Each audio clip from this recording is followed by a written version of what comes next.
Bismillahirrahmanirrahim. This is Aisha Nazir.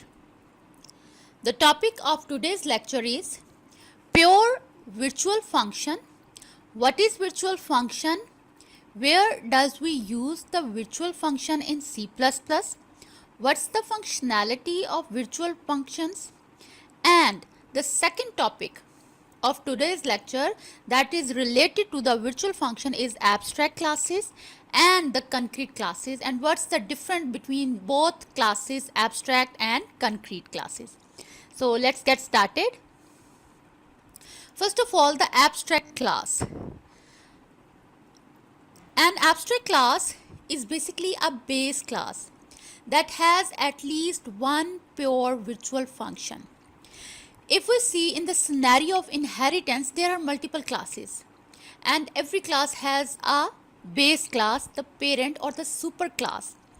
So a class would be an abstract class if it has two conditions. Number one, it's a base class, and number two, it has at least minimum one virtual function. Then it would be called abstract class. Abstract class is an interface that never defines the implementation of all its member functions. In the abstract class, there is a list of functions, but in the abstract class, there is only the declaration of the functions. There is no any definition of the functions in the abstract class. There is no any implementation of these functions in the class. So these abstract classes only has the declaration of the functions in the class, and these functions named as virtual functions. Abstract class never instantiate. The main difference between the abstract class and concrete class is that we never create the object of abstract class. Abstract class has no object because it has no any implementation. It only declare the functions. There is no any implementation, there is no any body of the functions. So it never defines, it never do any task, it never perform any operations. It's just an abstract class whose object never required. In C++, if a class contains pure virtual function, then it's assumed that it's an abstract class. If we will never override the functions of abstract class, there is another rule that all the functions that we define in the base class, the virtual functions, that must be override in the derived classes, right? This is, we know that in the lecture of inheritance that we have to override all the functions of the base class, right? But if we will never override the functions of abstract class in derived classes, then the derived class will also become abstract class, because we must have to define the implementation of the functions. If we will never define the code, if we will never define the implementation of those virtual functions, then it will also declared as an abstract class. Abstract class act as parent class for all child classes. Abstract class has no implementation, as we have discussed. This is a simple example of abstract class in which we declare a class academic database. In this class, under the public section, we created a function. We created a virtual function. As you can see, the virtual function, as the name indicates, that it's a virtual function. But what is the virtual function? Why we define the virtual function, and what's the functionality of virtual function that we need to make a class an abstract class? Why we need that virtual function? Let's understand it. But for now is that if a class has a virtual function, then it declared to be an abstract class. So this is an abstract class because it contains a virtual function. So what is the function? Virtual, that is a keyword. Void is the return type. Get ID is the name. after the parenthesis, we define is equal to 0. It means we only declare the function, the virtual function. It has no implementation. That's why it's called virtual function.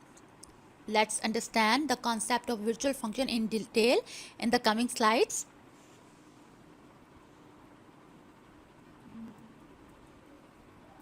As you can see, there is only the declaration. There is no any implementation of this function. That's why it's called virtual function. A virtual function is declared by assigning 0 in declaration. As you can see, here we define 0. So it's the part of the virtual function that we have to assign it as 0. But why we assign it 0? 0 means it has no implementation. So the virtual is basically a keyword, while 0 means it has no implementation. Virtual function of abstract class must be override in derived classes, as we have discussed, because all the functions of parent class must be override in all the derived classes. So in the same way, virtual function of abstract class must be override in all the derived classes. In overriding, signature or prototype of function remains same. It means that when we will override all the functions of abstract class into the child classes, the signature, the declaration, the prototype of function remains same. We cannot change, we cannot pass arguments, we cannot pass the parameters, we cannot make the difference in the signature or prototype of the virtual function. In overriding, prototype should be same, but implementation, or you can say that the code, can be different. Virtual function has no definition, but yes, it has definition when we override them in the child classes. It's also known as do nothing function. Virtual function, when we declared it into the abstract class, then it known as do nothing functions. We never define the body of such functions in class. That's why it's known as virtual functions. We have to define class that has virtual function in all derived classes. This is a rule. If we will never override the virtual function in the derived classes, then the derived class will also known as abstract class. We have two ways: either define it in a class or make it fully virtual. The first way is that we have to override the virtual functions in the derived classes, or if we don't want to override the virtual function, then we have to make it as, deal it as virtual abstract class. If we never define the body of virtual function in derived classes, then compiler will generate an error. Yes, it will generate an error. So we must have to override all the virtual functions in the derived classes. Let's understand it with an example. Here you can see that this is a class academic database in which its public section we created two virtual functions. Virtual void get id is equal to 0. It means it has no implementation, it has no code. It's just the prototype, it's just the declaration. There is no any definition of get id function. In the same way, we declare the second virtual function as indicated by the name virtual, and then get name. And here get name is equal to 0. It means it also has no implementation. It means it has no body. So hopefully you understand the concept of virtual functions and the abstract classes. Let's summarize it. Abstract class is the class which has the virtual function, and virtual function are those functions which has no definitions. We only declare the functions and we never define the code or body or implementation of those functions. All the derived classes must have to override these functions and give body to these functions in their own classes, right? So we have discussed the abstract classes, we have discussed the virtual function, but what is concrete classes?